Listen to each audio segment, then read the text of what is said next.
y'all. Welcome back to Heaving Bosoms podcast. For new listeners out there, we recap and review romance novels, all while giggling, snorting, snarking, and catching up. We're two long-distance friends who love romance and love each other. This week, we were in for an intergalactic wild ride from start to finish with Grace Goodwin's Mastered by Her Mates.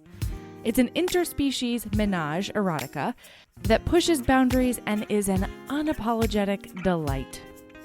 While being explicit is what we do generally, I do need to warn you about this episode. The book is explicit from start to finish, and so are we. Get stoked!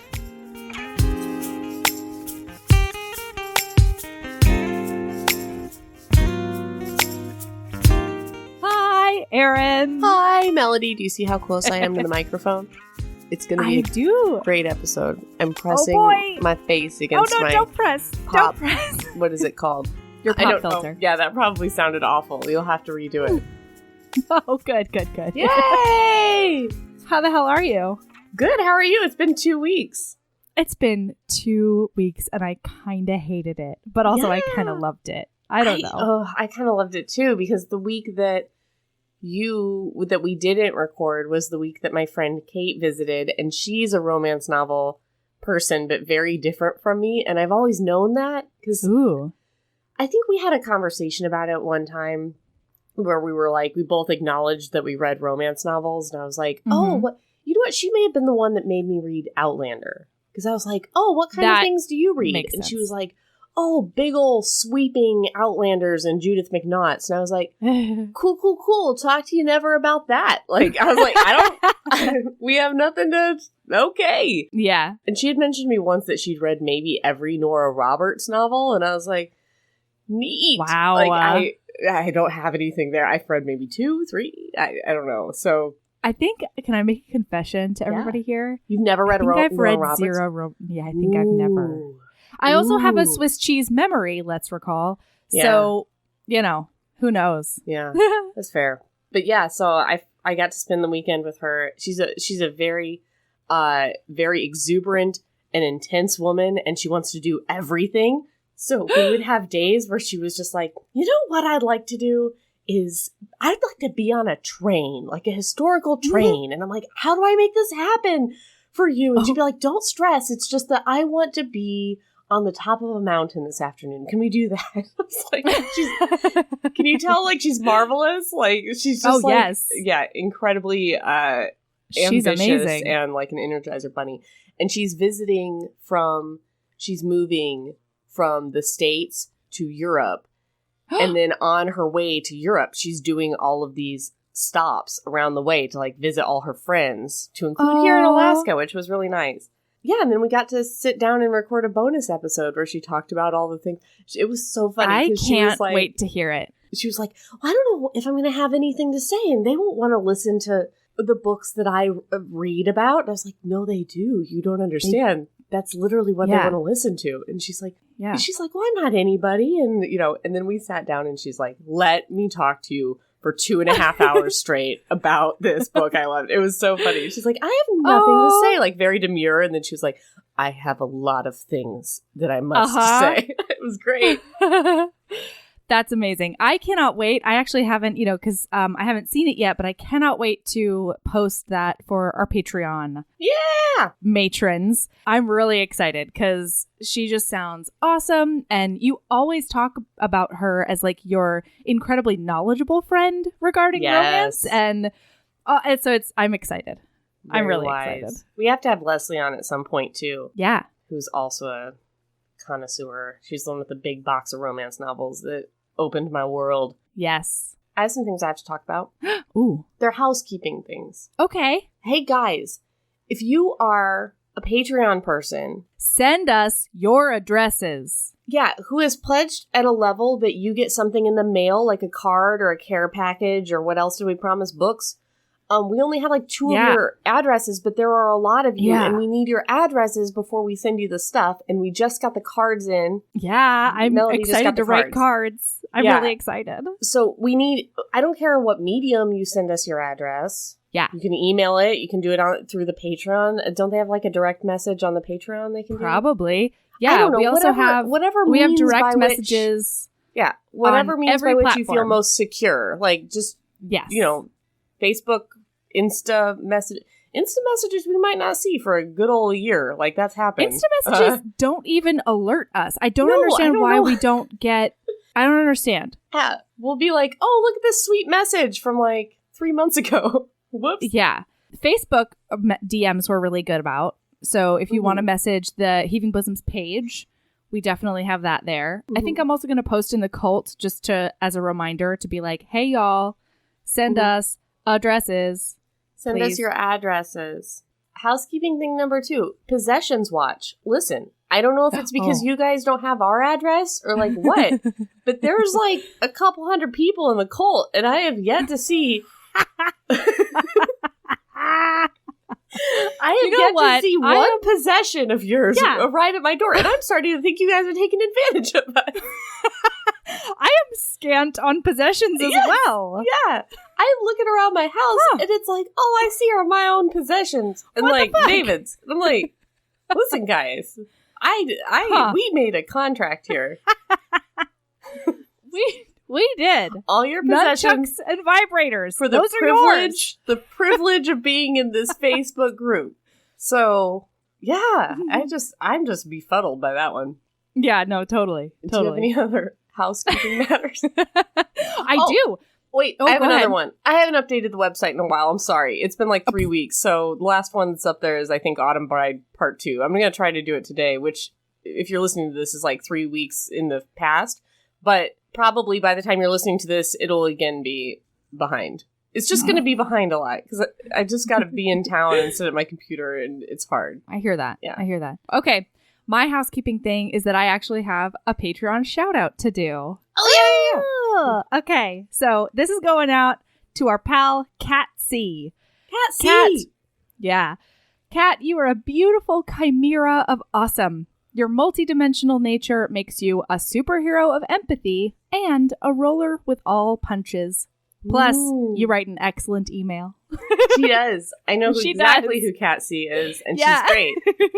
In fact, I may have been going back and forth with Cat C a little bit this morning, so yeah, she's great. She's on the Facebook page. She's good. Good people. Yeah, definitely. So yeah, now I think it is our great privilege to talk about Mastered by Her Mates. I can't. By Grace Goodwin. Who recommended this to us? I'm blushing just saying we're gonna have to find out. I think it's on it's gonna be on the thing.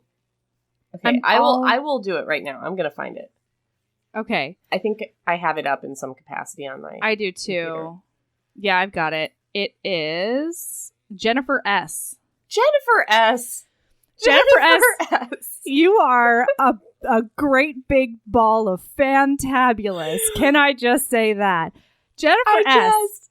You brought this erotic, thrilling world into my life, and I can't stop shouting. God. So we read Mastered by Her Mates by Grace Goodwin. Grace Goodwin. No, Grace. Really? Yeah, you've been saying Gracie, so I made sure. Oh, balls. I double checked when I put up the thing, but it's just Grace. It's just Grace. Yeah, you said Gracie Goodwin a lot, but you know what? Is a Warcraft situation. I felt so connected to her that I had to give her a nickname. Was this a good book? Yep. Was this a bad book? Nope. Great. I have Hall of fucking fame. Clue. I don't know what the fuck this thing was. I don't know. I know that I read it with like one of those open-mouthed surprised smiles that people use like fakely to do selfies. You know, when people do the open mouth selfie where they're like, hey, that is the expression that was always on my face when I read this book. So I think I have to say that it was a great book. It was a great book. It made me so happy. And I know. And can I just say that I definitely went down a one-click rabbit hole and I read the first 4. No, fuck you. No way. No way. No way. Oh, yeah. Oh yeah, that'll be a Patreon bonus episode where my voice is just this the whole time, where I can't, like, I'm just on the verge of delicious laughter, but I have to rein it in. They're so good. But you And it's found a this book like 14 super sexy, right? Yes. You did a lot of like little fires on Twitter when you were describing it. And I was reading it. I didn't get into it in a sexy way. I couldn't do it. Fair. No, but I'm just saying that even if you don't get into it in a sexy way, no, it's outstanding. there is so many fires. Just you can't. It's so good. Like they're so okay. Let's put it this way, bitches. This thing just comes strong out the gate with a first page 1 double penetration scene. All right. Okay. That is what happens. Here's the thing. We can't even start there. We can't start there. How dare you?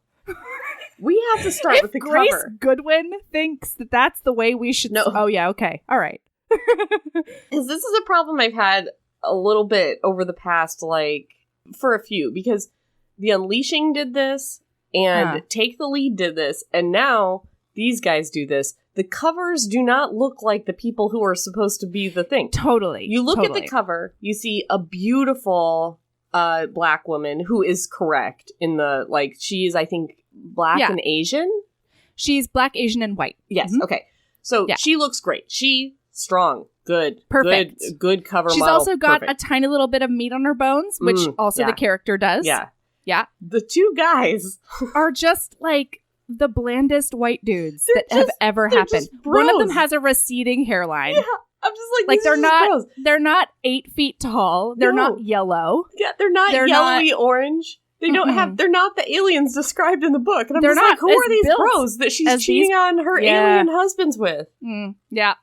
All right. And the same thing happened in The Unleashing. He was supposed to have a big beard and long hair. And they talked about making him over, but then they didn't. And the guy on the cover of that did not have a beard or long hair. Same thing with Take the Lead. That guy was a clean-shaven dude, and he was supposed to have a big old bushy beard. That guy was Channing Tatum. Yeah, but with a big old bushy beard. And a man bun. He should have had. Yeah, and a man bun.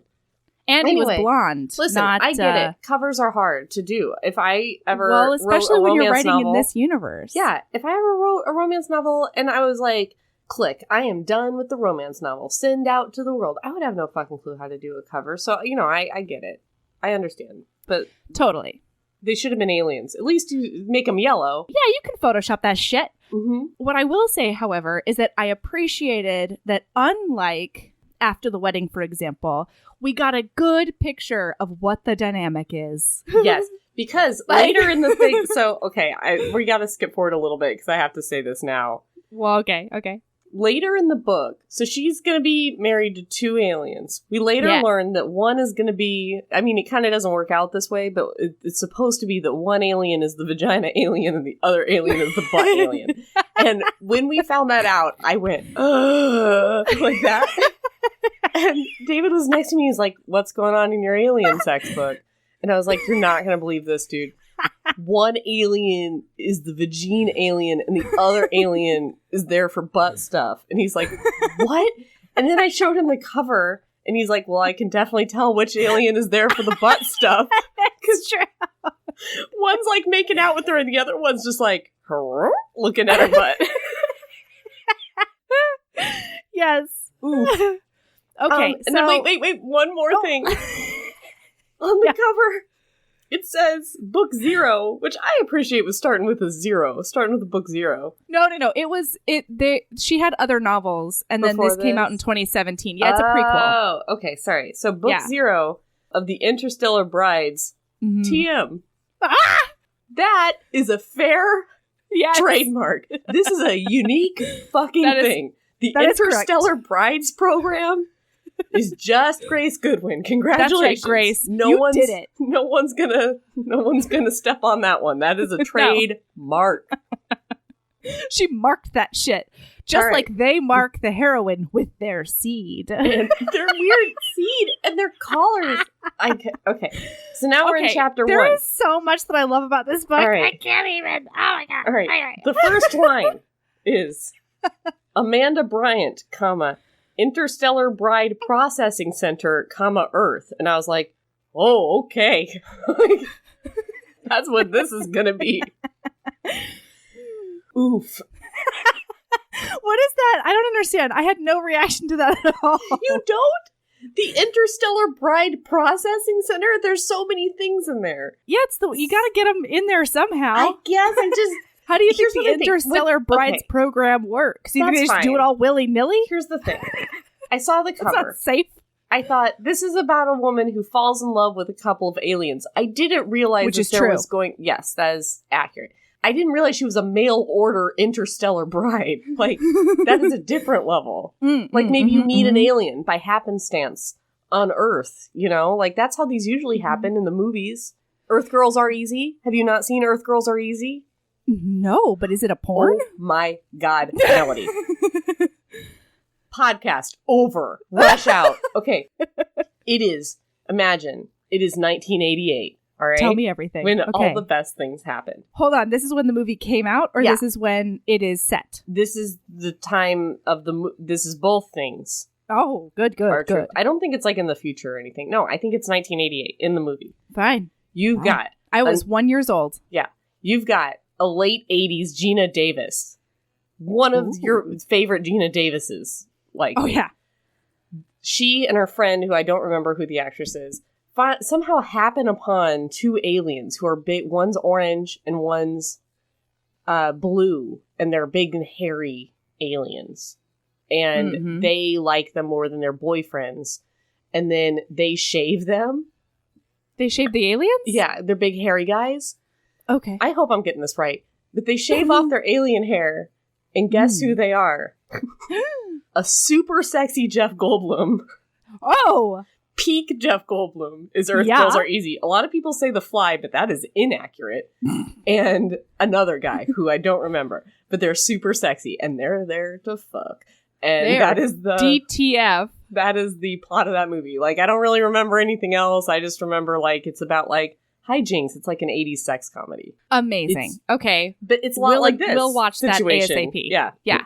Okay, wait. All right. So we're in the Interstellar Bride Processing Center. And Amanda Bryant, it's from her perspective. What was the line you wanted to read, Erin? Tell me all about it. I don't even know. I've highlighted the first paragraph. Oh God, I don't even know if I can read these things out loud. I'm so blushing. Here, I'll do it. Hold on. I'm so good at this. Okay. All right. This is the first paragraph. This couldn't be real, but it felt real. The warm air on my sweaty skin, the redolent scent of fucking. God. The soft sheets beneath my knees, the hard body at my back. I was blindfolded, the silk making everything as black as night. But I didn't need sight to know a cock was buried deep in my pussy. A big, thick cock. Paragraph 1. And yes, it's so good. Okay, so let me just tell him what's going on. But so okay, what's up? What's well, up? There was a logistics with Erin problem here.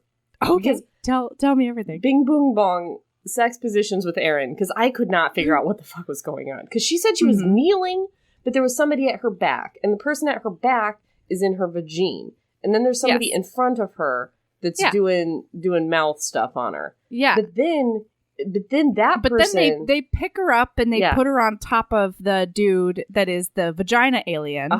As in like cowgirl. And then the other bloke comes up right behind and enters her from there. So it's like he's also doing the cow person situation. Okay, so he's like sitting on Alien One's thighs. Chest, basically. Okay, no, not the chest. Well, are you insane?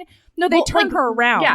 Yeah. So that like, Alien 1 gets a view of her tatas, not Alien 2's butt. When you said cowgirl, I thought reverse cowgirl. Got it. Yeah. I understood. No, cowgirl. I missed the part in this typhoon, whirlwind, tornado of craziness. I missed where they picked her up and put her on Alien 1. It's an easy mistake How is this all happening? No, I've read this thing 3 times. Don't worry. Okay, so here's what's going on. Okay. We get this really, really intense, hot, sexy double penetration scene. And the whole time she's doing that thing where she's like, it was real, right? No, it couldn't be real because I haven't had sex with anybody in like a year. Mm-hmm. I've been so busy with my job, like, no, but it feels so real. And like, I how do I know? Like, mm-hmm. She was like, I can't wait for the other alien to get up in my butt. And then, and then she was like, but wait, that seems like something that should scare the shit out of me. Yeah. How do I know he will fit? I just know. And then, it works. Yeah, it's fine. Then, it's fine. It's great. Yeah. In fact, good things happen. And she comes hard twice. Yeah. Yeah, but they're like, can I claim you, mate? Oh, yeah. Are we there forever? It says, do you accept my claim, mate? Do you give yourself to me and my second freely, or do you wish to choose another primary male? And then she says, I accept your claim, warriors. My vow spoken. My mates growled. Like, then she says, then we claim you. In the right of naming, you belong to us, and we shall kill any other warrior who dares touch you. May the gods witness and protect you. Then it says, the chorus of voices. Melody is not looking at a book, by the way. She's just chiming in with the verbatim paragraph. A chorus of voices sounded around us, and I gasped as the man on his knees before me nipped at my inner thighs with his teeth in a dark promise of more pleasure. Come for us now, mate. Show them how your mates bring you pleasure. And I was like, yeah. There's a motherfucking audience? Like, I don't understand. There's an audience to this. This is like 3 pages into this crazy double penetration scene. And I'm just like, what is happening? Anyway, back to what you were talking about. Happy. I'm crying. Okay. Right, so then. Sorry. The need wasn't just to fuck both my mates at once. It was to stake my claim and make these men mine forever. And only their double penetration would do it. I wrote, what? Oh, Aaron, get ready for our Patreon bonus episode where I tell you about the different things that happen in books 1 through 3.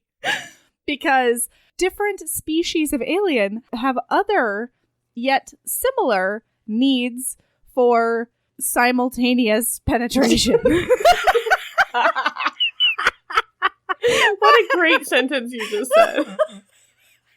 Okay, so she comes really, really hard twice. And then all of a sudden somebody's like, Miss Bryant. And she's like, get the fuck out of what's happening? No, I want to stay with these aliens. And then she wakes up. Guys, it was a dream. It was a simulation. Uh-huh. But it felt so real. So this lady is like, how'd it go? How do you feel? Because this is her professional work job. Yes. And frankly, you find out throughout the rest of these books that she takes her work job incredibly seriously. And she is a firm believer that all righteous warriors of the alien coalition deserve love. And so she's going to make it happen. And just so you know, in this world of the Interstellar Brides TM, love equals double penetration all the time. No, that's not true. That is not true. All the time. Take it back. No. No, we have at least one scene in this book where it's just one of the dudes because the other one's working. He's on shift. And no, in the first time that they have sex with her together, they both just take turns. That's true. You're right. I'm so sorry. I'm so sorry. But what do they put in her butt during that scene? Something. Well, they have to train her for the ceremony. An anus does not expand by itself, Aaron. Oh, I can't wait. About halfway through this book, I was like, we're going to get an anal talk with Melody somewhere in here.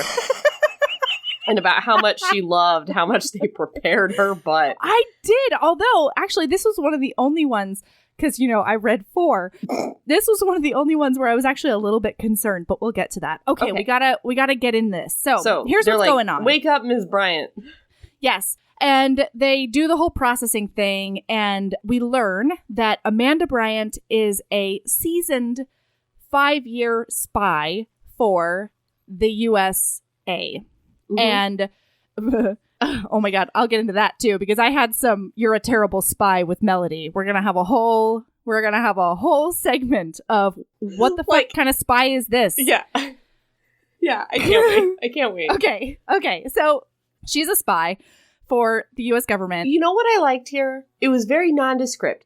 I don't know what agency she works for. I don't know. The CIA. She says the company. Yeah, but she's not she definitely says super CIA. specific. I didn't read that. Never mind. All right. Now I don't like it as much. I was hoping she was so vague that you couldn't pick it apart. That was my, I really liked that it was vague. All right, never mind. All right. So we find out that she is a spy and that this is actually an assignment. So 3 months ago, sometime in the very, very near past, aliens descended upon Earth and they were like, we're huge and we just want to battle in our solar system. By the way, we're like 7 feet tall and yellow and golden and fucking hot. And we've been fighting this hive for 1,000 years and we're here to protect your planet.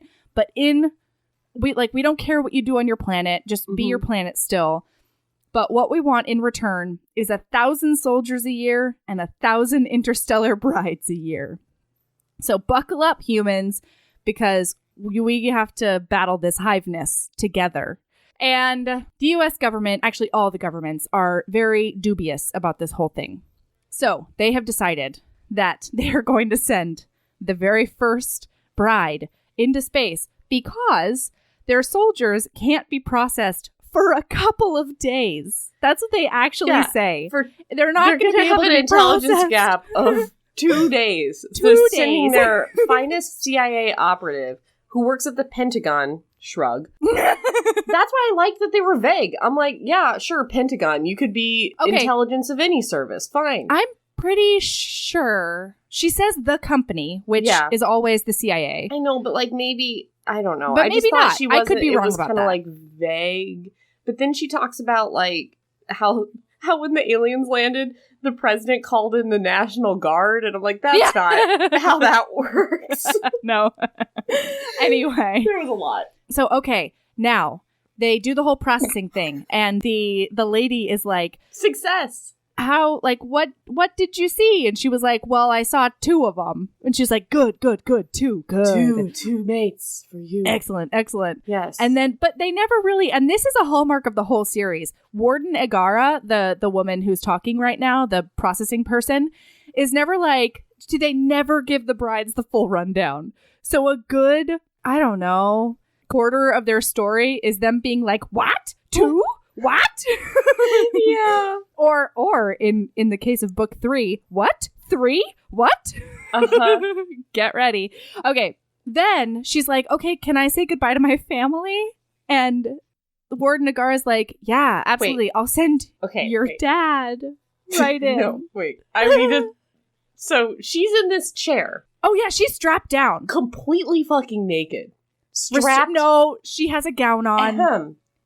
Listen, I'll give you that she mentioned it's the company one top. time, which I searched.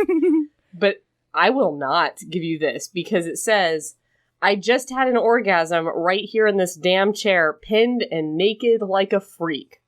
I was a 5-year intelligence operative. Blah, blah, blah, blah, blah. And then, so it says she's naked. Okay, hold on. I'm going to find it. I've been assigned to this mission because my country was trusting me to maintain control, to do what was needed to be done in space, not fall apart and beg for orgasms from the first alien whose hard cock made me so hot I forgot my own name. Yeah! You can read any paragraph from this book, and it's hilarious. Okay. It is gold. Okay, wait, no. My pussy was dripping wet, and the gown scrunched up beneath me was soaked. But how is she? Gown, she bitches. naked Gown, too. Gown, She gown. also says because she's naked. It's like a doctor's office. It's like your gyno. You feel naked even though there's a paper gown on you. Okay, all right. So then Bitch. She says, I want to talk to my dad or whatever. Yeah. And then they send in the other 2 CIA operatives. Oh, wait. No, I'm sorry. I'm taking over. Sorry. Because I am a lay person and I had a visceral reaction to this. Okay. She's like, okay, I'll send in your dad. And then 2 dudes with buzz cuts and $40 suits and black ties walk in and are like, hello, Agent Amanda Bryant. Daughter. No, not even that. No. They're like, I hope that you know. Meanwhile, she has been debriefed and prepped for this mission for the past 3 months. She's been doing this. She's been getting ready for this. Bitch knows what her marching orders are. But instead, he walks into the basically enemy facility without any idea about whether or not they're taping him right now or what the security protocols are. No, and he's not like, even. I hope that you know, Agent Amanda Bryant, that your job is to infiltrate this alien's battleship and send back information on the ship, on the protocols, and as much alien technology as you possibly can. And she's like, in her inner monologue, she's like, yeah, that's what we've been talking about for the past 3 months. I've got it. Like, dude. Matt, it's going to be fine. And then when Warden Nagara walks in, the book says, when the 2 suits were gone, she turned to me, the tablet in her lap, and her smile genuine. You okay? And my note was, not obvious at all. They couldn't put on some cargo pants and a polo? Yeah, the note I wrote here was bad spies with Aaron. Not quite as bad as Fiona yet. Oh, but pretty bad Oh spies. boy, them's fighting words. Come at me, sharks. Chomp me. They have such big teeth. Those sharks, they have big teeth. That's fine. Do it. Okay. Sing your Lord songs. Come at me. There's more. I have another bad spy with Melody moment coming up during her examination. Okay. Well, is it? No, I was engaged once, but that had ended the night I told my fiance I was a spy. I wasn't supposed to tell him I was a spy, so bad on me. Was it those 2 sentences?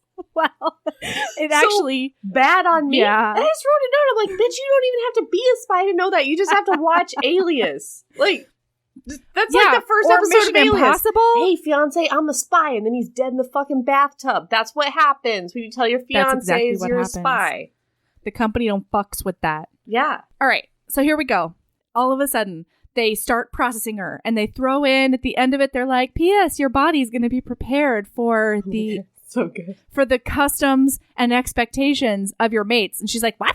Prepared? What? And like the door closes and she goes into blackness. She's also implanted with a neuroprocessing chip that allows her to know all languages. It's a babble which fish I want from Hitchhiker's Guide to the Galaxy, only it's done with a needle. And then they lower her into blue goo. And I'm like, how are you breathing? Is it okay? But that's the end of that chapter. So it's a big cliffhanger as to whether she's drowned in blue goo or not. Wait, can I just say that this... So first of all, here's my one problem with this whole thing is like, if your body is going to be quote unquote prepared for all of this, in this case, it means that she gets totally shaved.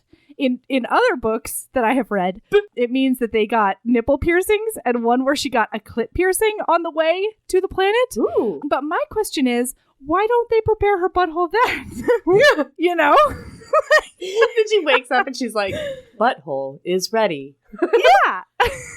Okay, also, she's like, oh yeah, well, I'm going to be able to communicate with Earth, right?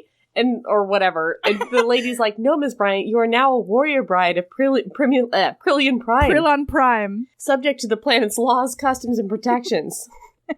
You're never coming back to Earth. And then she's like, after 30 days, if you don't like your mates, you may pick another mate on Prillon Prime. And I was like, but how long is a day? Because, like, remember in Interstellar when they went to that planet and, like, 7 minutes was, like, 20 years on Earth and they wasted that time trying to get away from that big wave? Like, that could be, like, a really long time. I know, but I will say that since she's never going to leave and she's never going to come back, it actually doesn't matter because time is relative. She doesn't fucking know that. She doesn't know. There's so much she's fucking ignorant about, and I'm just like, how bad of a spy are you? Like, they didn't have any intel about this Interstellar Brides program. It seems like all they had to do was ask this lady. Totally. Actually, that does become an issue in, I think, book 2, because one of the ladies enters the Interstellar Bride program as a form of witness protection, and she has to come back and testify. And time works differently, guys. Mm-hmm. It's rough. So, also, with the needles coming at her, and they're gonna inject her with a needle, she's like, oh, I don't. I'm scared. I do not do needles. And I'm like, Pentagon? That's my... No, that's my issue. We're coming up to it. So, Marine, I don't know what you are, but you should do needles. Yeah, right. You guys get shots for everything. All the fucking time. Right. So, chapter 2, we meet our heroes. We meet Grig, the commander of the Prelin Prime. All right, if you hear, it's me beating on my chest because I love it so much. So It's so good. when we open to his chapter, he's just like, "Sup, guys, I'm Grig." Because we're in his perspective. This bounces between the perspectives, first person of all three people, 2 aliens and 1 person. And it's just like, I'm Grig. I'm about to shoot these motherfuckers out of the sky. And I'm like, yeah, because as a commander, he's like breaking all protocols and he's like in a battle wing. He's going pew, pew, pew in real life and not sitting on the deck where he fucking should be. But there's like 0 language barriers. He's just like a bro. No, he's like, we get the neurotransmitter too with Amanda. No, okay, we'll talk about this a little bit down the line. I did have one issue because this is a hallmark of Grace Goodwin's writing. Instead of using like a semicolon to do 2 thoughts, she'll be like, I missed him so much, comma, for he was my soulmate. Yeah, it's a lot Instead of either making them 2 sentences or whatever. And I had an issue with that because there's no fucking way that Amanda would always say, comma, for blah, blah, blah. And that the aliens would also do that. Yeah, that's just the way she writes. That's been in every book I've read. It's just a thing. But I think that their voices are all the same, which is difficult because 2 of them are space aliens and 1 of them is Amanda. So I didn't care. The other thing is, this is a real, like, if you're going to quibble about something, this is low for this book. So also, the other thing is, like, they will sometimes in this book have weird little language gaps, even though she's got the babblefish in her brain. Yeah. Where she's like, you guys are so hot. And they are like, beep, boop, bop. Actually, we are standard temperature. And I'm like, okay, you guys are having trouble with the word hot to mean sexy, but you're not having trouble with the word motherfucker. We're throwing around motherfucker, and that's fine in both languages. That's something that is space-wide. You know, like, it's very weird how often they're throwing around other slang, but then, like, every once in a while they'll get caught on a word, which is... Yeah, later on she's like, is that a sex toy? And he's like, ooh, I've never heard of it like that, but I like it because I want to play with it. I mean, that was kind of cute, that one. It was really cute. Yeah. But like, yeah. So, okay, so we open up. Grig is on a ship. Grig is fucking up some Hive bros. Boom, boom, and then he's lasers. talking to Rav. Yeah. Pew, pew. And then he's talking to Rav. Conrav. His first cousin. His no, it's a thing. It's his first cousin. Well, so that's that. So that is Don't standard. make it better, Melody. It's his first cousin. It's a standard thing in alien cultures that we encounter in the Grace Goodwin series, at least so far. Well, you don't know this yet because you've only read this book. You just know that Grig and Conrav are real. Yeah, I went like my whole. I was like, ooh. Screech. Yeah, don't worry, guys. They make it very clear later on that A, they're not interested in incest, and B, they're very like, I love you, but no homo. Yeah. So we'll get to that too. There's a very sweet scene where they talk about how they don't want to fuck each other. They don't want to fuck each other. They don't want to. It's so sweet. Yeah. Okay. And actually, it is really sweet. Thank you very much. Yes. But, all right. So he's fucking up some aliens. He's talking to the captain who is under him, and he's talking to Conrav, his cousin and his second, and the doctor of the ship.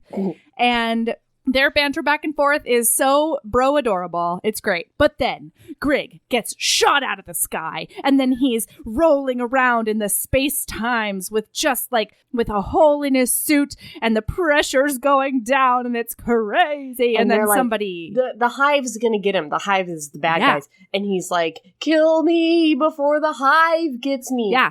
Shoot me the fuck down. Yeah. I will not become one of them. Because that's a hallmark of their race. They take over other organic beings. The Hive is like zombies. Yeah, they turn your dudes into fighters against you. And it is bad times.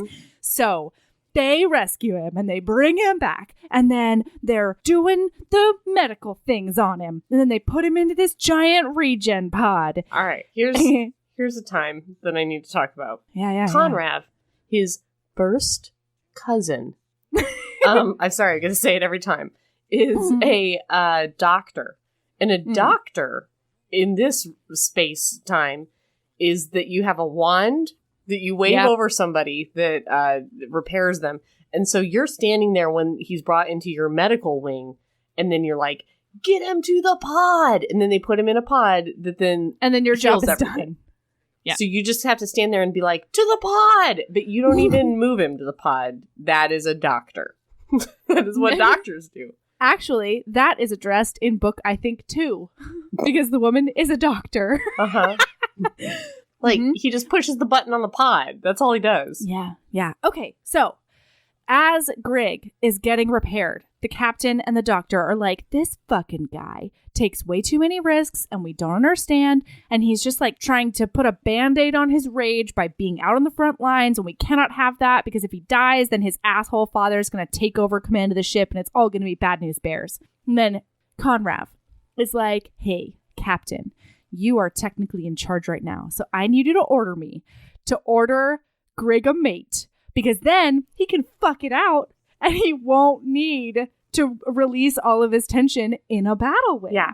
We could stop doing the battles, putting him in danger. Yeah. And also, I am so always hard because I'm his second and the guy will not order me a mate. So I would like a mate too. Because I just want to do sex with my cousin. No, they don't. No homo, Aaron. Wait. For my balls to touch the balls of my first cousin. You know what? In sex. I can't wait to have a mate between us, is what he's saying. So they do it, and they order him a mate. Now, the way that the Interstellar bride processing plant works is that they take all of your subconscious, deepest desires and wants and needs and everything, and then they match you to another being. And then they, just close the distance between you. And they're like, we think this is going to work because you're a 99% match. That is what Greg and Amanda are. So everybody buckle the fuck up. Listen. Because 10 days later, bitch arrives. 99% it's a total surprise. Match doesn't mean shit. I have been 99% matched with several people on Match.com. Not by aliens. I don't know that. Not by aliens, I don't know that.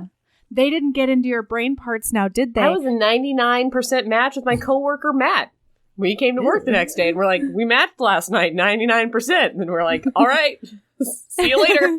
It was just like the hating game, only nothing ever happened because no one wanted it to. Listen, Match.com is so low on the totem pole. It is not even sniffed at by the alien coalition's bride processing How plant. dare you? Do not give you. They may well use eHarmony to match these people. How dare you, madam? Nope. This thing is magic. It is science magic, Aaron. eHarmony once told me that I had no matches. None. And I found out it was because I put that I wasn't a Christian on the thing. But I didn't know that. Like, at the time, I guess eHarmony was only matching, they would only match you if you were a Christian. Religious. Yeah. Uh-huh. And so I was just like, I've got none? Zeros? World? I answered these 32 questions. And I don't think I answered any of them crazily. Like, I didn't answer any of them like only ear stuff or something that like might put me on an island. Like, they were pretty standard. And they were just like, no, you'll never find love, Aaron. And I was like, all right, I guess I'll take my $29.99 and go. Sorry, eHarmony. All right. Sorry. All of a sudden, Greg is masturbating yet again because for the past 10 days, he cannot get this ethereal woman out of his mind. And there's they call him to the med bay because his mate is here. And She's he's arrived. Like, what? I didn't get myself a mate. And then they go. And then as soon as he sees her, everything, just the power of his matedom washes over him. And he's like, I need to protect her and I gotta fuck her and she's so beautiful. I just need to mark her and we need to bond immediately and the whole thing. So, and meanwhile, Rav is just like jumping foot to foot, being like, ooh, she's here. She's not mine, but she's here. She's kind of mine. No, she is. I mean, but here's the thing. Rav had the opportunity to order himself his own match, and I still don't understand how that's not a better situation for him. Because he wants to fuck Greg. He's kind of in love with Greg. They are. They love each other. It's like, I could go get my own mate, but I really want to be Greg's second. Because I want our balls to touch sometimes by accident. Like, that is what is happening. The one thing that He's bothered me I about want to this... be there doing sex with my first alien cousin. That is what was going on. The one thing that does bother me about this is the amount of no homo in this, because I really wanted them to be like... Yeah, I wanted it to be like kind of homo, but I also didn't want them to be first cousins. Yes, I know. It's a whole jumble of mixed emotions. Not necessary. Because that's how Prill and Prime works. It has to be of the same line or something like that. But Grace wasn't given like a, hey, this is the historical history of actual Prill and Prime and you've got to work with it. She thought of the first cousin thing. Why? I know. In book, whatever I'm talking about. I love it. I love it. I know. I loved it so much, but I was also like, ew. Wait. Aaron, can I just say that if you, I think it's called Mated to the Vikings or something like that. It's book 3 or 4. Of this? Yeah. She's matched with triplets. Do they all do her at once? In order to bond, in order to have the sacred final bond, know, quote, it has to be only the double penetration will do it. Triple. No, I got it. Triple penetration. I know, but in this book it literally says. Yeah. And it's so tough because they all have to come simultaneously for the seed power to work at the same time. So in like the climactic scene, they're like, I'm almost ready. And then the other guy's like, I can get there. And then the third guy's like, yeah, let's do this. It's like a physics problem. That's so hard. I know. Oh my God. I know. May I read a passage from this while they're just looking at her on the table? Yes, please. Quote, we're in Grig's first person POV. Mm-hmm. That's right, Rav. No one sees her like this, ever. I growled the last, an instinctive need to protect her rising with a speed and ferocity I would never have believed possible. I love this part. My reaction was illogical, as our official mating ceremony would be witnessed and blessed by my chosen warriors, those Rav and I chose to honor with my trust during that sacred rite. They would be watching us fuck her, claim her, make her ours, and not simply admiring her beautiful body. Yeah, there's a difference, Aaron. So I wrote, weird, bro. I'm not behind you on this. I know. So we got to speed this up a little bit. Okay. All right. So next this is my thing favorite is actually scene. This is my favorite scene. Oh, I can't wait to find out why. Okay. So it's bonkers. Because it's Banana Town bonkers. It's so good. Okay. So she wakes up and she's like, I'm naked, Z's. You are attractive, but I don't like that I find you attractive. Right. Really? Because I just met you. We should say these aliens look exactly like men. Just bigger and with bigger penises, and they're orange. They're golden, orange, yellow. Yeah. But otherwise just like men. Yeah. Well, except, they're like 7 feet tall. Yeah, so big yellow men. And with huge penises. And as we'll learn, magic pre-cum. Magic pre-cum and magic cum. Yeah, it's all magic in there. Yeah. They do 2 different things, though. It's amazing. All right. So, oh God, and the pre-cum comes into play in a few minutes. So they're like, hello, mate. We have been put together to do this thing. And it's so exciting. I am your mate. And then Rav's like, oh, but I'm the second one. I'm your second, also though. Mate. I'm a fake doctor, and I'm his first cousin, and I'm ready to fuck. Yes. And she's like, what? I could not possibly. And then, but inside she's like, I wants to so badly. Yep, I remember that dream. So, yeah. So they're like, all right, mate, you need to lie back and we're going to examine you. And she's like, I had a lot of tests on Earth. So like, I don't know what the fuck you want to do. And they're like, no, you were beamed through space and then reassembled. We got to make sure you can come. And she's like, that's I'm all they so care about. Confused. They're just like, we don't care if your heart's working or your brain's working or like any of your nervous system or whatever. Does your clit work? Can you come? We need to make sure. So they put Okay. So wait. they put There's these also they also put these little mechanisms into her to where she doesn't ever have to pee or poop again. She never. They stuff something up in her butt or whatever that eats all her poops for her. Well, no, it magically takes it and gives it to the ship so that the ship can reprocess it. It's a teleportation poop device that they put up in her butt and into her bladder. And actually, one thing I really liked about that is just that, you know, one of the hardest things about regular anal sex is that you got to keep clean back there. You know what I mean? And so she never has to deal with that. That's so nice. Yeah, I would almost rather just do the normal keeping it clean back there than have to deal with a tiny robot in my anus that's collecting You don't know about the robot. and teleporting it. The robot is so quiet and small. What I think about is like, you know, when they say a dishwasher is real quiet, but the house will be quiet, then all of a sudden you'll hear like... That's what I imagine. She'll just be like sitting having a quiet conversation with her generals as Lady Zakar, which is their last name that she takes. Yeah. And then just all of a sudden you'll just hear like a little and she'll be like, "Oh, I'm sorry, that's just my poop robot. You guys have them too." Like that's just it's just eating my poops in my anus. Anyway, so we gotta get back to What do you mean we've got to get back to the story? This is the story, Melody. This is not a tangent. This is a plot point. There's a robot in her butt that eats her poop. Yes. All right.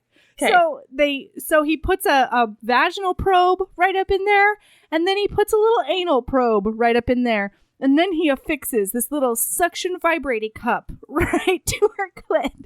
And when he's like, he looks at Greg, Rav, the doctor, the fake doctor, looks at Greg and he's like, "She's 60% of the way there." And Greg is like, "What does that mean?"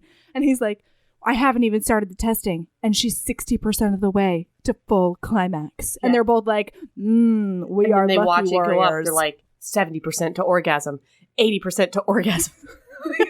That was my favorite scene. But she's so like wriithing on the table and they're like very like scientifically being like, yes, very wet. Like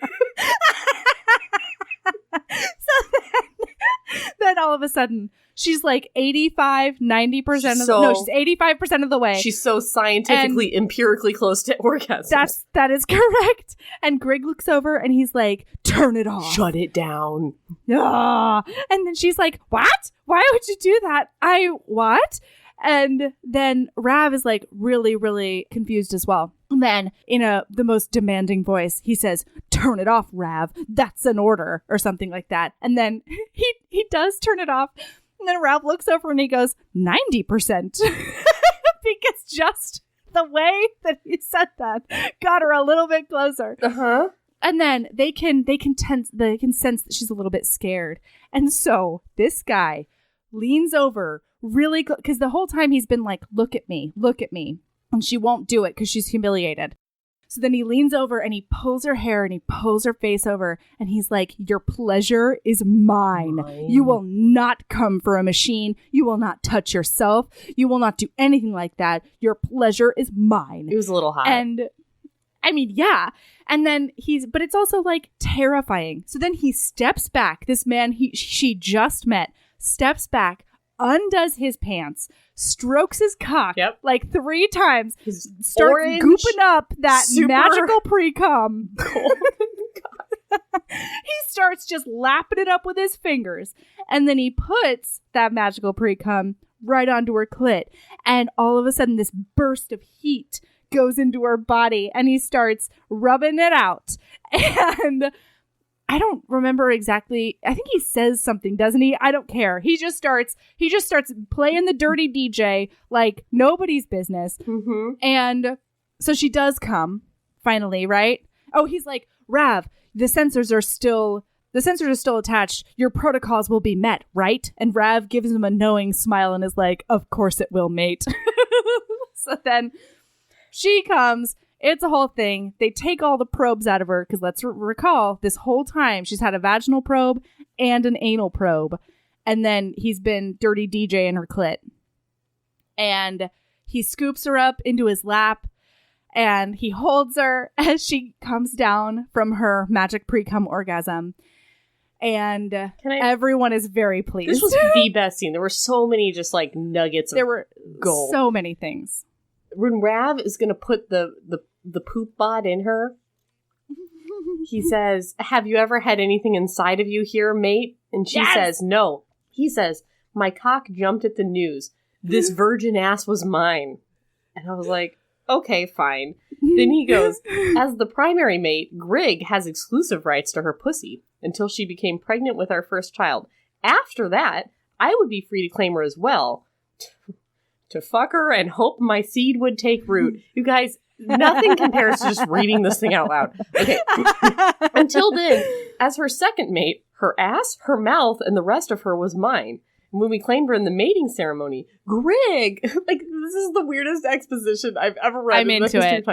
Grig would take her pussy. And, oh God, I can't even read it out loud. It's so dirty. Do it, awful. Erin. Okay. It's so dirty and amazing. Greg would take her pussy and I would be balls deep in this tight pink ass. I can't. Like, it's so good. That's when I just started laughing. Frankly, I Erin, couldn't stop laughing. can. And David's like, "What are you laughing at?" And I was like, "David, there is a vagina alien and an ass alien. I can't." But one of the things, it's a spin-off. She does a thing in their first sex scene that is actually really fucking cool, because that's traditionally how it's done. Is that the primary mate, you know for a fact, is the one cousin. Yeah. One cousin does you this way, and the other cousin takes you that way. But the tradition is that you know for a fact that the primary mate definitely has one child that they fathered. And then from there, it's sort of like a game of roulette. You don't know who is the father. All right. So, all right. Then they put the collars on. Yeah. So they put the collars on each other. Now, I was like, mating collar? Like my hackles went up, right? Imagine and I was your like, hackles collar, just going up and then we? getting relaxed this whole time. Like, yeah. You come only for me, hackles. And you're like, well, okay. Yeah. Mating collar, maybe. hackles? Well, okay. Because, all right, so the mating collars serve two functions, we learn.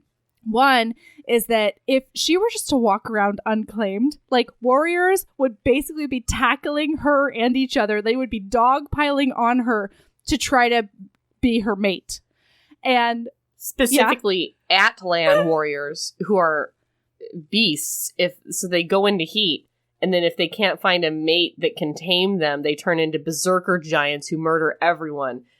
Is there a book about one of those? Because I love an incubus, which that's what that is. So, bad boy werewolves, I also enjoy an incubus. Not only is it that, but it's like kind of a cool dynamic, because the lady she wants to go find her brothers as a soldier, but she like accidentally gets put in the Interstellar Bride program too, because they're like, lady soldiers, what? And so she has been mated to him, and then she gets put into the soldier program. So now he knows he has a mate, but she just won't come to him. And so he goes and finds her. Yeah, he has to, or he turns into a crazy... berserker. He's going to kill all his friends. Yeah. Okay, so she finally at the end, because she's like, what if I don't want to put on the collar? And they're like, we will fight death matches and kill all of our soldiers in order to be your mate. And she's like, well... bloodshed doesn't sound real nice. And what they don't tell her is that it's one of those things, once again, where like she never has all the information. And so she's supposed to be a spy, right? And she keeps on reminding us of this. My primary mission here is to be a spy. This is my work job. I need to remain professional. That's right.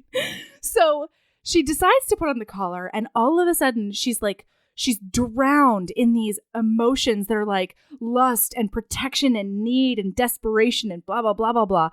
And Rav is like, Grig, you got to rein yourself in. You're drowning both of us. And he's like, I can't until I've claimed so her. Horny. I can't. Because the collars also transmit all of their emotions. Every single one of their emotions gets transmitted between the three mates, including the dudes. In one of the other books she wrote, they say that the collars have been like desensitized between the dudes. So the dudes only have a connection to the woman. And I don't like that as much. I feel like the triad really needs to be connected. Anyway. So they take her to the place. They take her to the bedroom, basically. And, she notices one of the Atlan warriors, and she's like, because she just got a little turned on. And he says something to the effect of, close your eyes, mate. Rein it in, bitch. I will have to remind you who that wet pussy belongs to now. Oof. Like, and then she closes her eyes. I'm like, keep those eyes open. Like, right? Your whole job is to find out the schematics of this ship. Keep your eyes open. While we're a little bit off topic, I just want to say that the Demonica series by Larissa Ione is a great Incubus series if you're into that. Ooh. I don't remember if they're all Incubies. I don't remember. They're all demons. Everybody's demons. Anyway, moving Everybody's demony. All right. So she's like, all right, we're going to this bedroom, but I don't think I'm going to fuck them, though. And then they're like, we must claim you now, mate. Beep, boop, bop. We're aliens. We'll claim. Sex aliens. Must claim. Otherwise, other dudes can get up on ya. Actually, this is a hallmark of the Interstellar Bride series. They arrive, they meet their mate, and they must immediately fuck. And it has to be recorded and witnessed in some way. Because we find out that the dream she had earlier is actually she was watching someone else's mating ceremony. And, like, they find out that, like, that's what you're into by showing you all of these images of different kinds of sexy times. And the one that you react to the most, they're like, oh, Prillin Prime. She likes the DP. We're good to go. Mm-hmm. All right. So they take her back. Yeah. Grig has Rav lay her on the bed, but with their head, like, hanging off the bed so that she can look at Grig, who's sitting in a chair, totally naked. Like, they just walk into this room and they start taking off their alien clothes, and she's like, hey, what's up? Like, what are we gonna do? Are we gonna play some board games? Or, like, what? Right, Scrabble, maybe? Nope. So, Grig's sitting in his chair. He's got his... and Grig can't... He doesn't trust himself, and she knows because of the color. He doesn't trust himself to touch her yet because he just wants her so badly. Mm-hmm. So, he is incredibly... demanding, and he's sort of a dom. And so he's like, Rav, here is exactly... Oh, God. He's like, that's right, Rav. We will fuck her. We will claim her. We will make her ours. I've got it. I'm not happy to read it out loud because I feel strange. Here are the things he says to Rav. Well, first, Rav's just going down on her. And by the way, they also, in addition to their super large penises, have super large tongues that are like... super long, almost cat-like rough tongues. All right. So Grig's yelling out commands at Rav. And he's... Oh, God. Melody, I don't know why I'm so embarrassed of this book. Maybe because it's just the dirtiest... I am not embarrassed by this. I am. Okay. He says, fuck her, Rav. Wait, no, we're not there yet. No, we're not there yet. Come on. I started already. I got up the nerve. All right. Fair enough. Go ahead. Fuck her, Rav. Fill that pussy with your hard cock. Rav's shock was like a jolt of electricity through our link. What? He asked. You heard me, Grig said. And my note was, just cousin stuff. Just normal cousin stuff. And then he continues, fuck her, Rav. You are mine. She is mine. Your cock is mine. Your seed is mine. Your seed is mine. If she carries our child, it will be a child of the warrior clan Zakar. Fuck her. Fill her now. And then I again said, just cousins being cousins.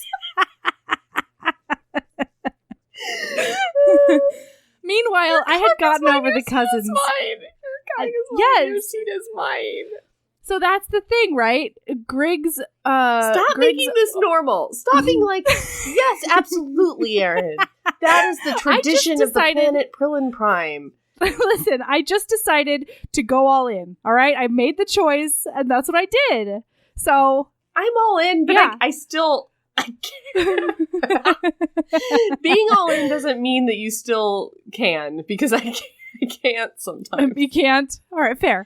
All right. So, but this is a huge thing, and they talk about it later, but like, that's not supposed to happen until until she's pregnant. Rav is not supposed to be all up in the baby maker, right? Right. We just read that passage. He's the butt alien. Yes. So he is sitting there being like, wow, this is a huge honor. I'm also really horny and I can't wait to get up in her baby maker.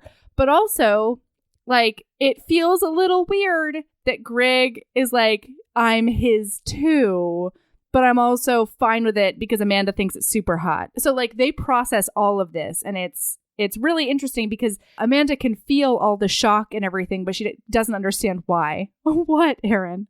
I'm so sorry, but I just realized that the other two aliens in Earth Girls Are Easy, besides Jeff Goldblum, are Damon Wayans and Jim Carrey. Oh my god! Continue on with your life, movie. But I love that out of that trio, I only remember Jeff Goldblum. Oh boy. Because he's easily the hottest of all the three of them, in my humble opinion, in 1988.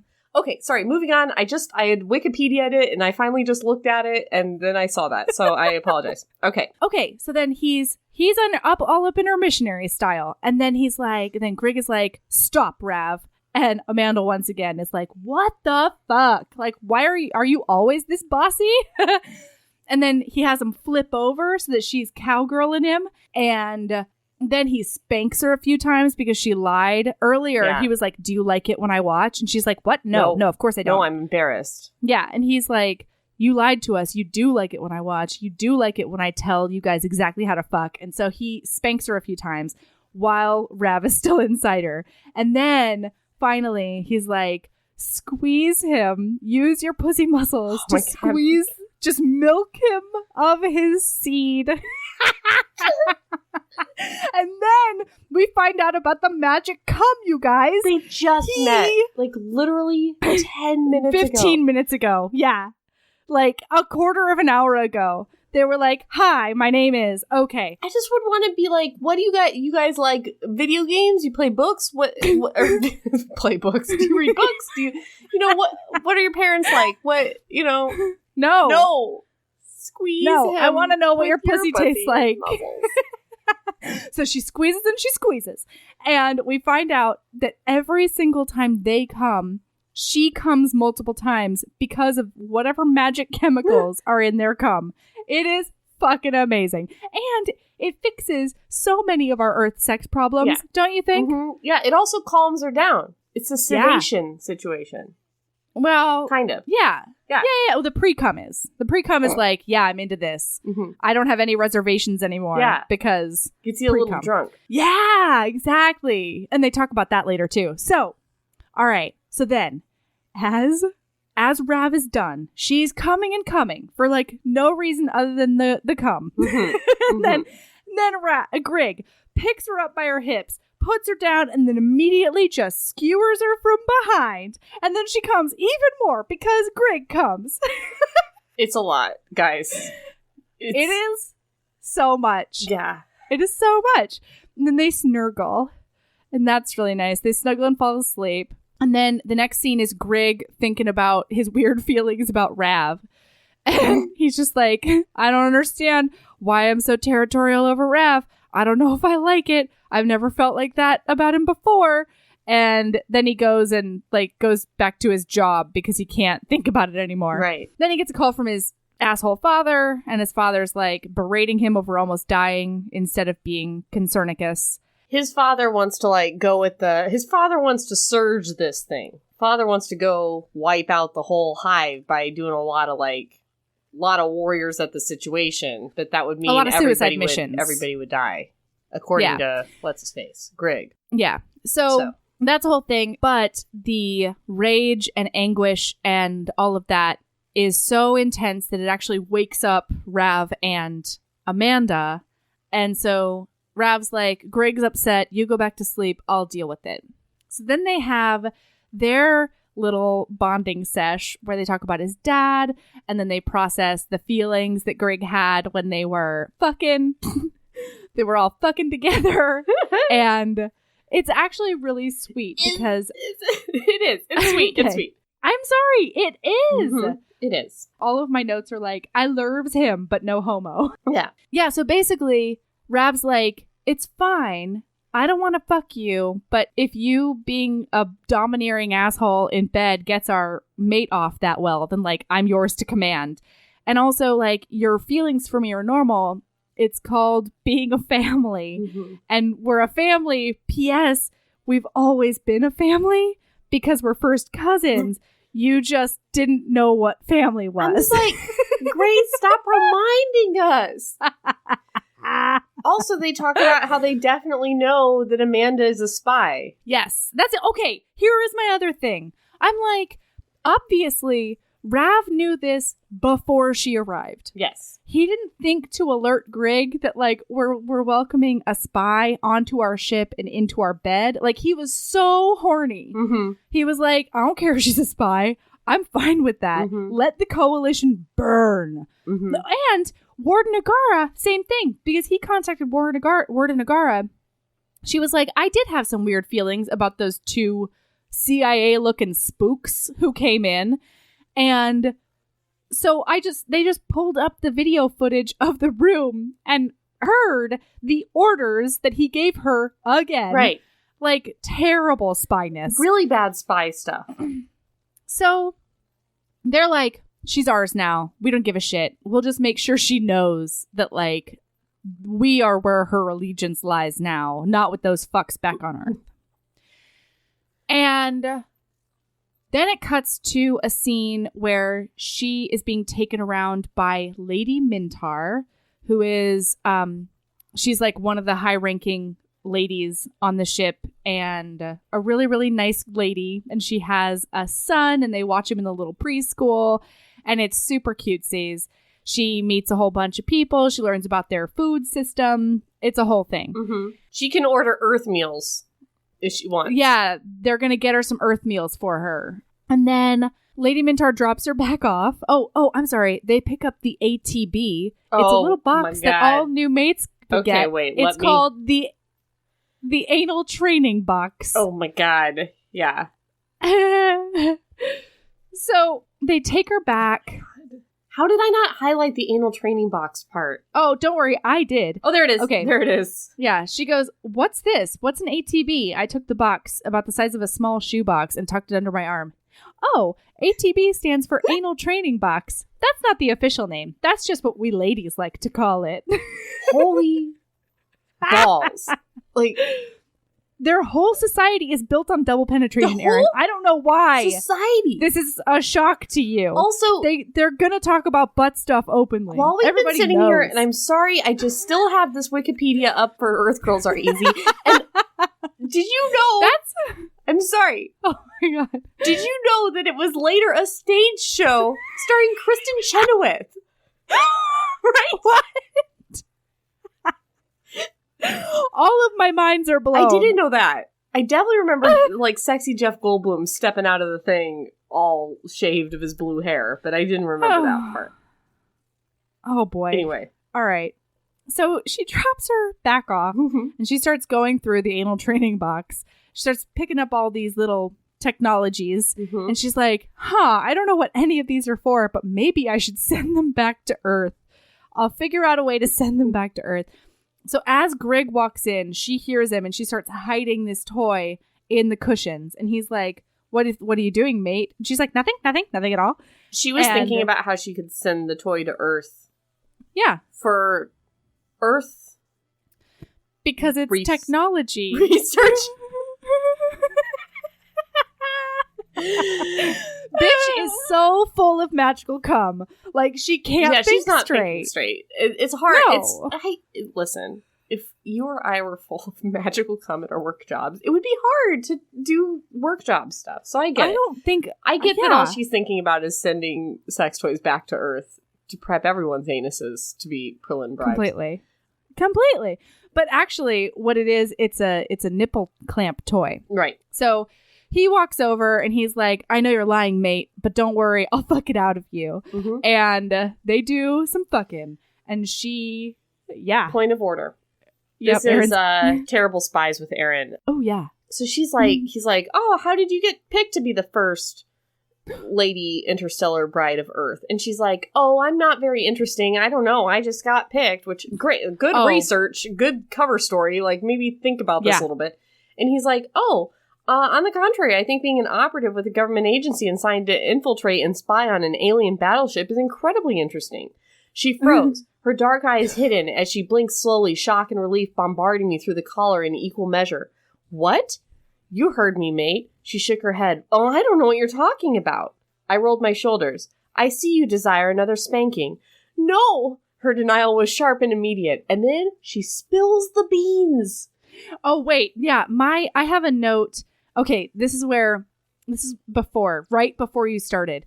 He was like, I was curious about you and like, why were you a bride chosen? And then she goes, oh, it makes me so mad. She nibbled at her bottom lip and clenched the sheet tightly to her breasts, the knuckles turning white. I'm not that interesting. And I was like, worst spy ever. Why can't she show no outward inclinations, but he can feel them through the collar? Mm-hmm. Like, that would make more sense to me because she's a 5-year trained spy.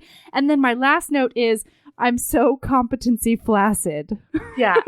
The fact that she spills all the beans on a threat of a spanking that she super enjoyed earlier today. Like, she's like, no, oh no, don't spank me. I'm a CIA spy. What government secrets would you like? And I'm just like, you love it. You're like, it's like your favorite thing from earlier. Well, why? You basically almost came also, while he was spanking you. Let's say it was like a real bad spanking that hurt real bad. You're a spy. I know. Also, I forgot to say this during the exam scene. She says, oh my God, is there going to be needles? Like, beat me, waterboard me, do anything, but not the needles. No. And I was like, what? Why are you giving my away note there just said Pentagon ? Like, I don't. I know. You're giving away. Like, don't tell them you're afraid of snakes if you're afraid of snakes. You know? They know what to do with that. Like, people do better with this when they fill out their applications to be on The Bachelor. They're like, you know what? I probably shouldn't say that I'm scared of heights, or they're going to put me on the date where I have to zip line down, like, the Kuala Lumpur, like, highest bank or whatever. Mm-hmm. People do better at that. They're like, you know, I'm afraid of spiders. You know, and they're not going to do a spider date. Right. Pentagon. All right. So she tells him everything. And he's like, mate, I'll show you whatever you want. Like, we'll take you on a little field trip tomorrow. You get to come to the command deck and you get to watch a mission. So that's what they do. They go to the command deck. They watch a mission. A dude dies. And then the whole mission was to try to get back a couple of dudes that had been lost. So the transport comes back. It's a whole thing. And then Greg is like, all right, we're going to the medical bay because you need to see what the hive is really like. So they go to the medical bay. Rav is like, our mate should not be in here. We should shield her from this. Get her the fuck out. Like, I'm not going to allow this. And they're both like, nope, she has to see. So this is when Rav is actually a doctor because he has to take out. No. He has to cut him. There's literally no medical knowledge involved in this. Yeah. So he cuts him open, and then he's like, oh, look at that silver orb attached to his spine. Yeah. I guess I should yoink that out. Yeah, he just grabs it and pulls hard. That's what the passage is. This is not medical doctor. Like, what do they teach them in doctor school? Wand? I'm telling you, it comes up in book, I think, 2. Okay, anyway. All right, okay.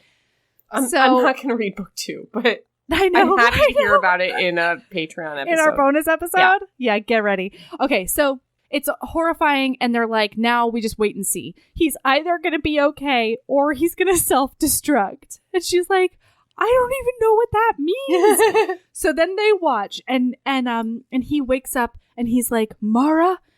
Because this is Lady Mintar's second. This is her one friend on the ship's husband. Mm-hmm. And so she's like, she's already been really concerned. And then he looks into her eyes and he's like, Mara. And she's like, she's coming. And then all of a sudden he starts dissolving and imploding into his self-made acid bath inside of him. Because like the silvery orb that's attached to your spine, it creates more orbs throughout your body as time goes on. It's a biosynthetic.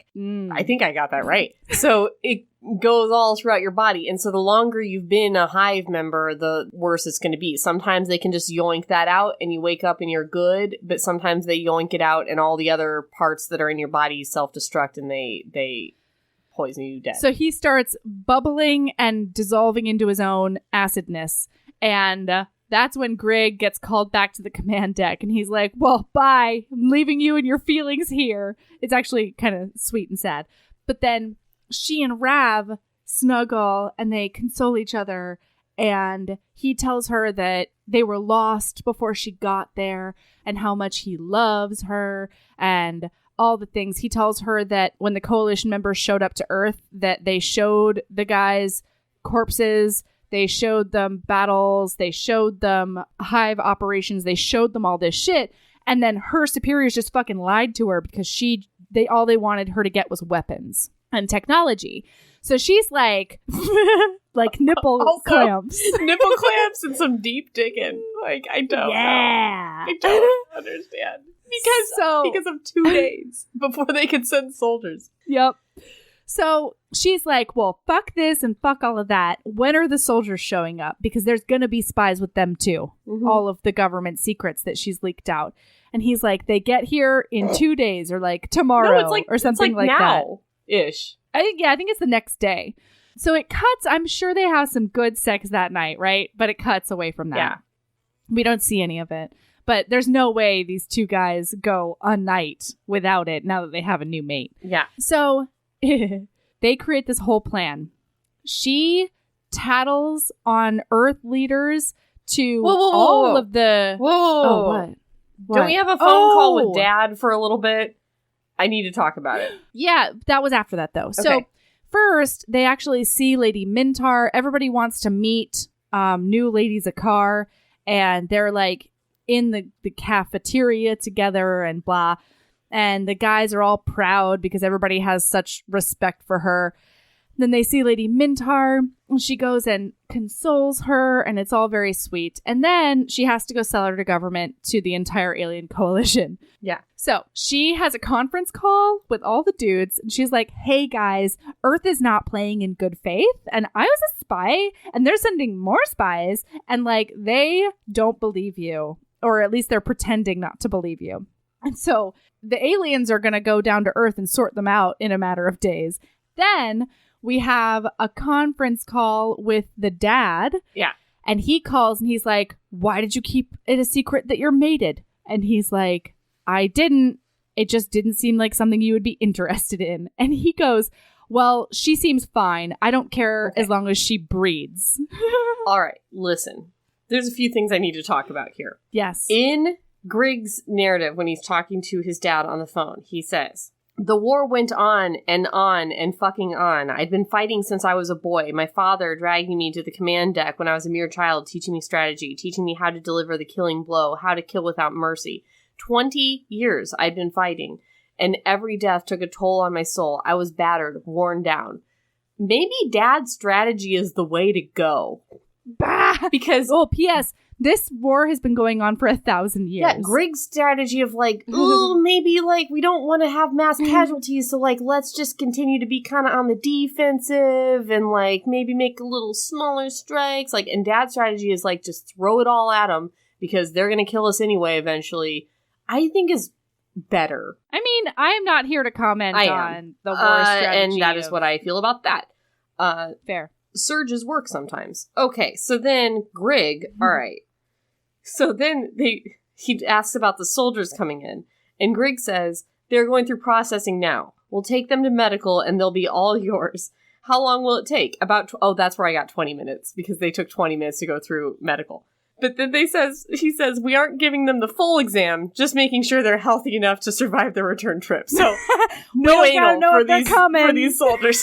They're not going to have to go through the arousal meter where they like clamp something on these poor soldiers and they're like 20% to orgasm, 30%. Do you think Can you imagine? I bet they have a medical ball tickler, Erin. Oh, I'm sure I bet they do.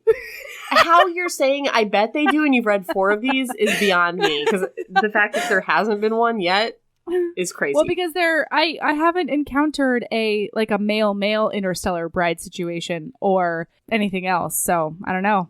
I only know about the lady exams. Okay, so then when he tells him about his mate and Dad is mad. Okay. This is so weird. He's like, I'll transport for the ceremony immediately. Yeah, he says, and everybody's like, there for the ceremony. And Grig's narrative says, yeah, no. There was no way my father-in-law was going to watch the... No, that's Amanda's. That's her? That's Amanda's. This is Amanda's point of view. Yeah, that's why it's father-in-law, Okay, not sorry. father. Amanda. Yeah, no, there's no way my father-in-law is going to watch the claiming ceremony. Gross and altogether creepy. His protest fell on deaf ears as Grig's rage boiled over. Gently, too gently, he stepped forward and used his arm to move me behind his back, out of his father's sight. No. What did you say to me? Grig's entire body tensed with rage, and I stayed where he wanted me, content to lean against him, to press my forehead to the center of his back so he'd know I was there, that I was with him. She's comforting him. Yeah, it's fine. I said, no, father. No more. I heard a rustling and felt Rav's approach as he walked to Grig's side. They're all sex partners standing there in front of the dad. As he walked to Grig's side, standing with Grig as he refused his father.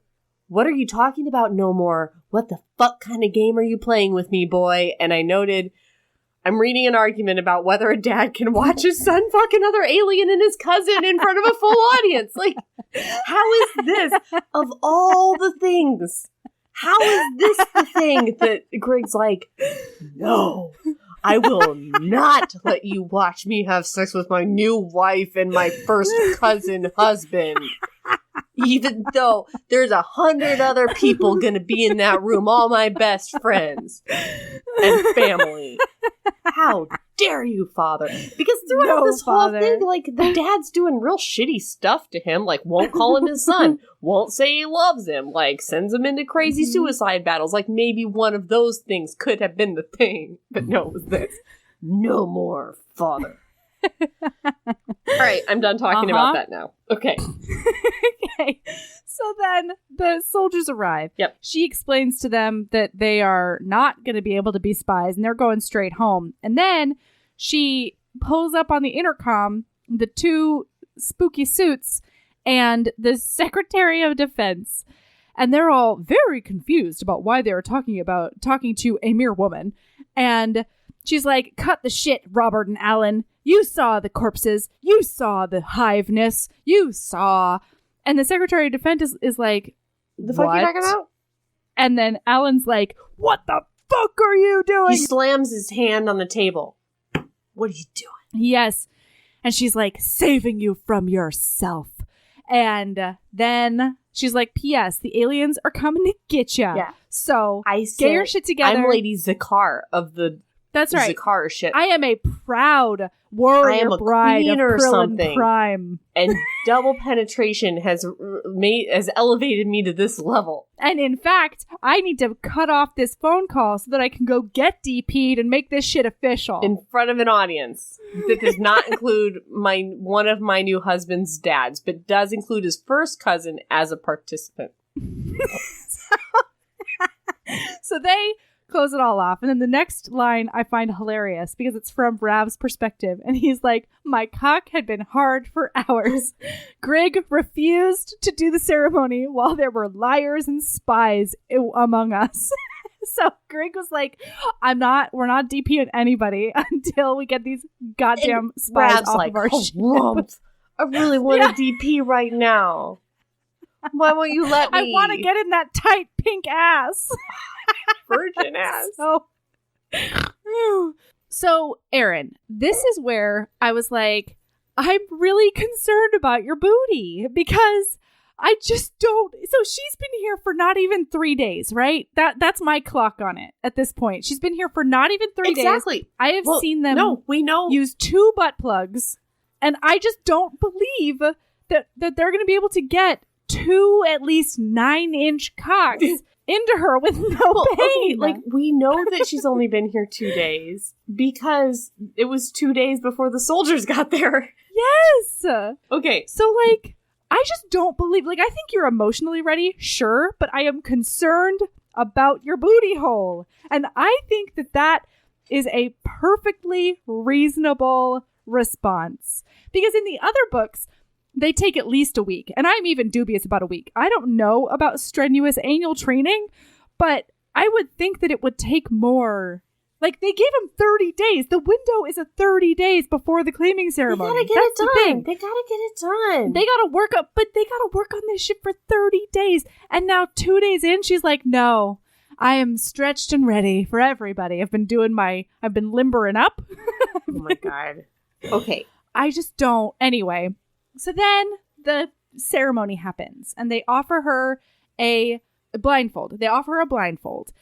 And she's like, yes, I would like that blindfold because I don't want to look at the, I don't know, 10s to 100 or more warriors that are just looking on in fascination while my mates and I get it done.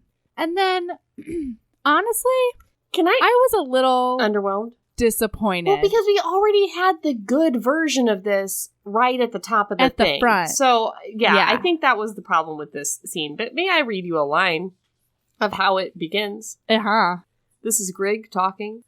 Open your mouth. I'm going to put my cock on your lip, and you're going to lick off all of my pre-cum. It's going to heat your tongue and whet your appetite for our cocks. Do you understand? And she's like, yeah. Yeah, I do. I get it. Oh, man. And that's so the end. They all have orgasms in front of the big audience of all their friends and family. And the gods witness and protect them. Yeah, and her collar and she turns accepts their claim, colors. Warriors. Her collar her turns color matches theirs now. And she says, I love you, Raven Grig. I love you. I love you. I love you. And then it's the end. Yeah, and happily fucking ever after. Yes. I loved this whole thing. I loved it. I enjoyed it so much. That you read the whole series. I didn't know. Erin, I was on a one-click rampage, right? Mm-hmm. And then I was like, maybe I should just check to see how close I am to the end. And I had to stop. I had to talk myself out of it when I learned that there are 14 books in this series. Oh, no. 14. Oh, no. So, I mean, there is a universe of delight out there, you guys. You could go down a Grace Goodwin rabbit hole that just gives you all of your deepest, darkest fantasies if you'd like. Who knows? But it was so... I enjoyed all of them. Problems and all. Like, you know how one of my favorite Sarah McLean sayings is, Sarah, your faves are problematic? Yeah. Melody, your faves are problematic. It's not so much problematic as just off the chain bananas bonkers. Like, yes, so good. So do you good. see the face? Oh yeah, everything on Erin's face is wide. I'm gonna take a screenshot. There we go. Yes. Oh no! All I did was turn it off. Oh, damn it! I don't even know how to take a screenshot. I'm the worst. I enjoyed this so much I can't even talk about it. Yeah, I got one too. Okay. All right, Erin, do you have a lady love that's not read all 14 of these books? Is that yours? I don't know. It might be. Yes. I previewed it on Twitter. It's watch season 2 of Queer Eye and just bawl your fucking eyes out. I've heard. Could not. The first 2 to 3 maybe episodes, I just could not hold my shit together. The first episode, they do a woman who is just the most loving, amazing, big, open-hearted lady who's like a church person. I didn't mean she was a big lady. I meant her heart was big. Well, she is a big lady, but that's not what I meant. But anyway, the point is, oh my gosh, just tears of so much love all the time. They just have so much love to give. Melody. They do. There's an episode where Anthony wears guy liner that was illuminating for me. Ooh. I love that. Yeah, it's just a great show. Oh, I love it. Actually, if my lady love is not going to be read all 14 of these books, I'm actually going to do a couple of shows too, because maybe I'm only going to do one show because I can't remember what the other one I was going to talk about is. But I finally decided that I was going to watch The Marvelous Mrs. Maisel. Oh, yeah. Yeah. Because it was one of those shows where I was like, I know I'm going to love this, so I don't want to start it because then I'll finish it and then it'll be done. It's a weird thing my brain does. Anyway, I finally watched it and it is so good. Yeah, I've heard it's so good. Oh, please watch it. Marvelous Mrs. Maisel. It's an Amazon Prime show. Yeah. I have another one. Oh, are we going to do a bonus, though? Maybe I should save it. Are we going to do a bonus today? We're not doing a bonus today, are we? I don't think we can do a bonus today. Okay, sorry. Continue, and then I'll tell you my other one. Okay. No. That's it. Okay. I think that's going to be it this week for me. If you guys remember, on one episode very early, I think it may have been like Shades of Vampires, I recommended the last 10 minutes of a Game of Thrones podcast called Binge Mode, where they talk about friendship and fantasy and how important it is to our world. Remember that? Okay, so they're doing a new Binge Mode series where they read Harry Potter, which there's no shortage of people reading Harry Potter from beginning to end and doing podcasts about it. However, these two people have a certain magic in their friendship and chemistry and their like unabashed love of the genre. They're doing 5 chapters at once. Like each episode is 5 chapters. And the way that they structure these shows, and did in their Game of Thrones one too, is that they do a quick recap at the beginning, then they do a deep dive and do a slow recap. Then they do a deep dive into a concept from the thing. Like it could be, the first one they did a deep dive into Gringotts Bank and the history of it and that kind of thing. The second one was, I think, the Sorting Hat, that kind of thing. I don't remember what the third one was. So it's a lot of that. And then they do their 7 most favorite parts of that 5 books. And then at the end, they crown whoever was the character that did the best in that.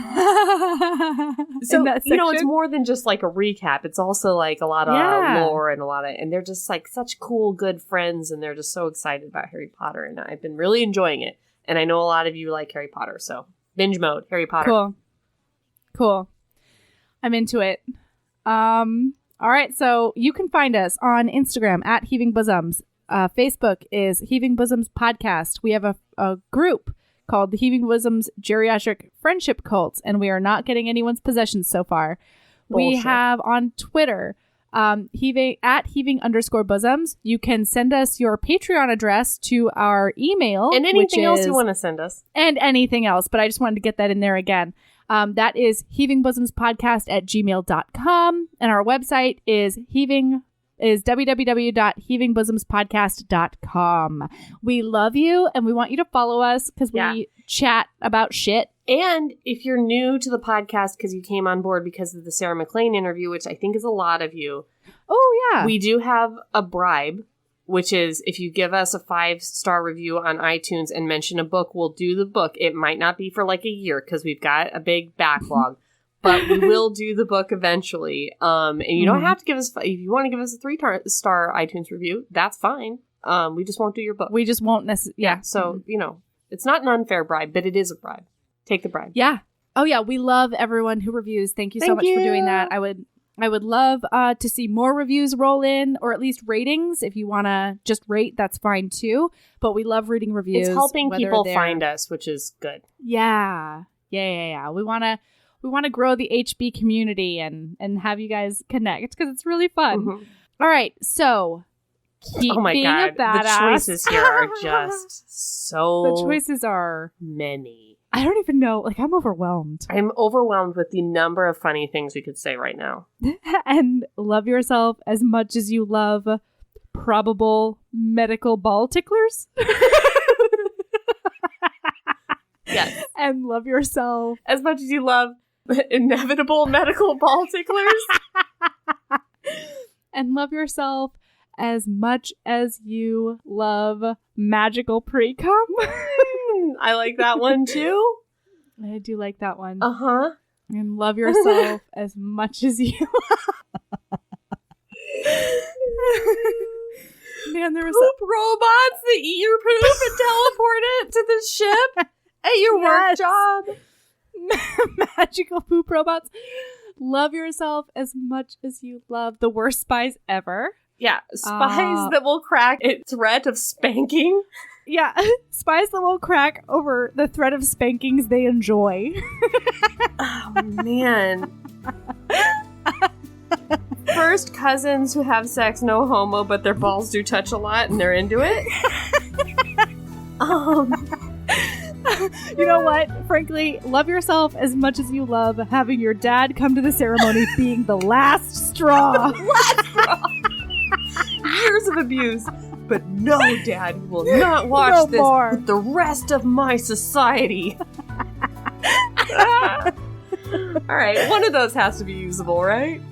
I think I'm going to leave them all. I think they're finally going to see behind the curtain Behind of the how curtain. these things happen. Ooh, guys, behind our very elusive, perfect curtain of our perfect veneer, you'll get to see. All right. All right.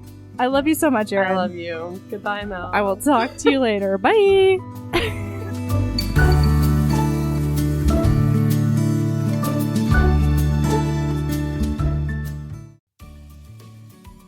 Hey, you. Yes, listener, you. Are you loving the show? If so, please leave a rating and review in your podcast app. The 90 seconds you take to say something nice not only helps new people find the show, but it makes me super smile over at HBHQ. Also, I've had a few people ask, and the answer is yes. We are still doing the 5-star bribe. If you leave us a review with 5 stars, then we'll do whatever book you want. We're real deep into the list, though, so it might be a while. Lilas! Okay, back to the show.